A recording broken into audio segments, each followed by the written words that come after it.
This is the first in a series of deep dives. And don't worry, I'm not going to read it. I'm going to have the AI read it to you. Okay? Now let's start this thing. But also raise questions about the broader economic and political forces at play. By looking at the historical context, we can see the repeated use of tactics that prioritize profit over the well-being of the native population, leading to land acquisition by a small group of elites or corporate entities. Present-day wildfires, a starting point. The recent wildfires in Maui have resulted in immense destruction, particularly in local communities, while luxury properties owned by wealthy individuals remained untouched. The lack of preventative measures, such as the failure to activate emergency sirens and the lack of a coordinated water supply, raises questions about the priorities of those responsible for disaster preparedness.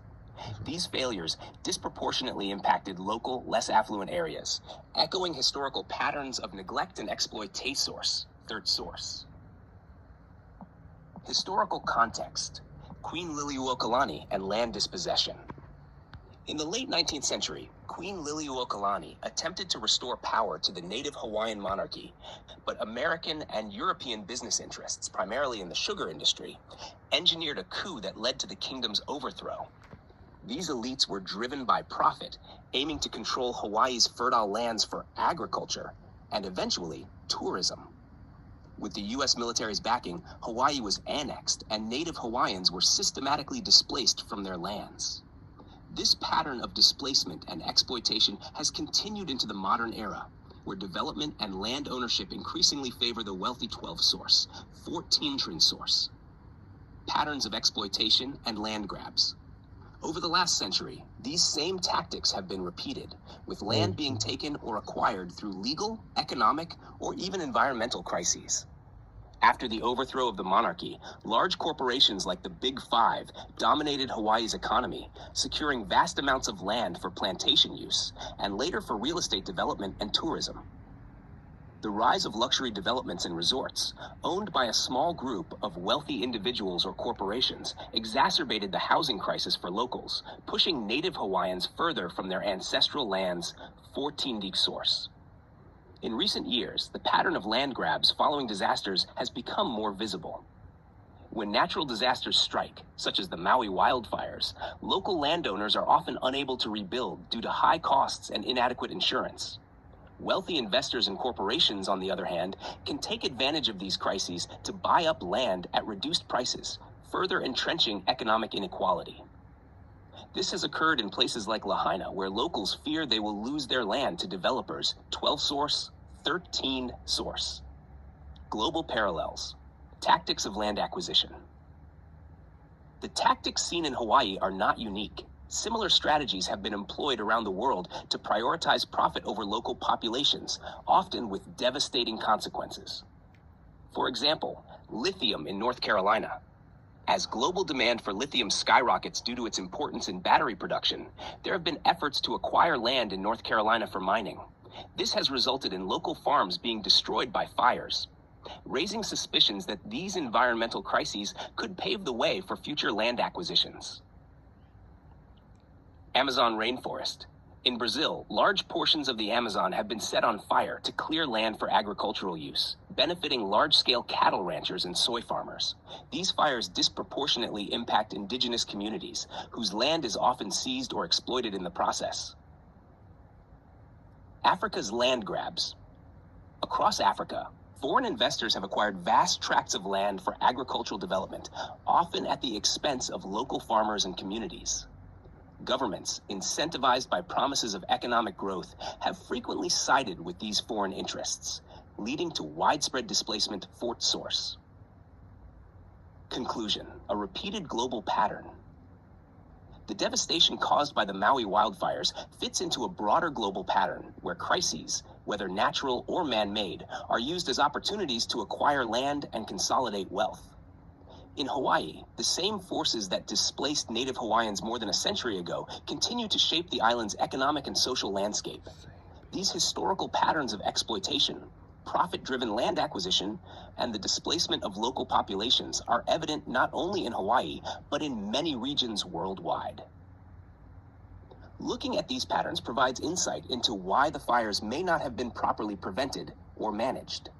The lack of preventative measures and the selective damage to local communities, followed by the potential for land grabs in the aftermath, suggests that the same groups benefiting from land control over the last century could continue to profit from these disasters. 12 source, unsource, 13 S source.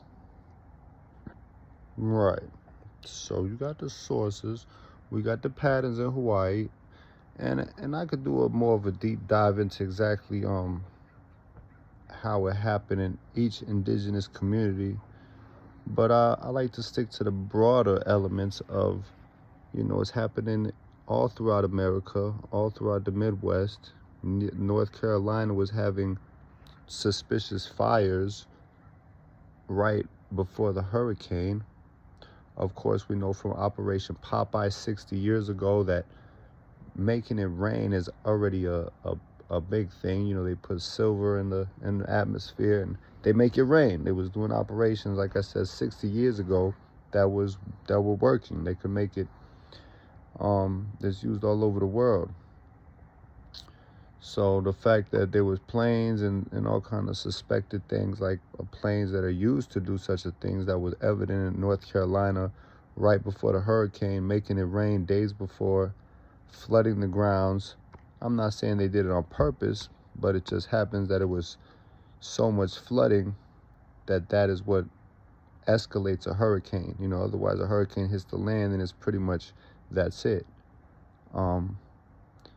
Of course, I'm not saying anybody's doing anything wrong ever, but the patterns are evident and clear that this is what's happening, and it's going to keep happening until we alter and abolish those things that's controlling that.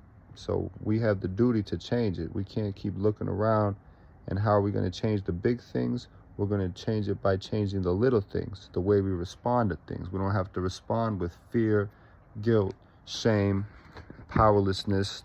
We don't have to go to the medical community, because we know by the Flexner report that the medical regulatory agencies have been captured, and that's a technical legitimate term. They've been captured by the same entities that they're supposed to be trying to prevent. For instance, that FDA, EPA, health organizations, they're funded by the same profiteers that profit off a crisis. So there's an advantage for them to sell us foods that's going to make us sick. There's an advantage for all these things, and which many of y'all already know.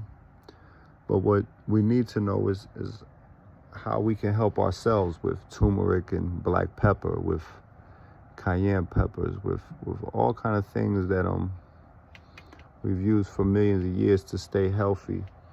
We can respond to things like this, say, oh yeah,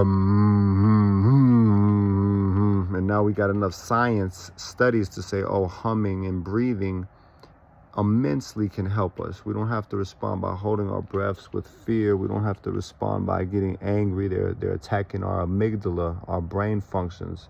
The fluoride in the water to the pesticides, it's all attacks on our brain and on our body. And it's in these ways that we can defend ourselves, sharing information vital to survival, so that we cannot have the brain fog, so that we cannot have the fear or the, oh no, I gotta go get to the job so that I could buy more stuff that I need to buy in this system that has told me that it's important. And ultimately, it's about being happy and having a composure in our mind, just like in a fight, in a battle. I come from a fighting background where, you learn pretty early on, yeah, you can react with fight or flight, but that's not good in the big picture. You want to respond with composure and preparation. And now, whatever attacks come at you, you breathe well. You have good breathing. Okay, so I don't want to alarm nobody with these connecting all the dots and the facts in a non-conspiratorial tone. But I just want you to know that you have power, and that even though it seems like you're working in the dark, you're connected around the world. There's a swarm of masses of billions of people that only have to look to nature to be aligned with each other. And in that, we're all aligned with each other. We're not alone. We're all one.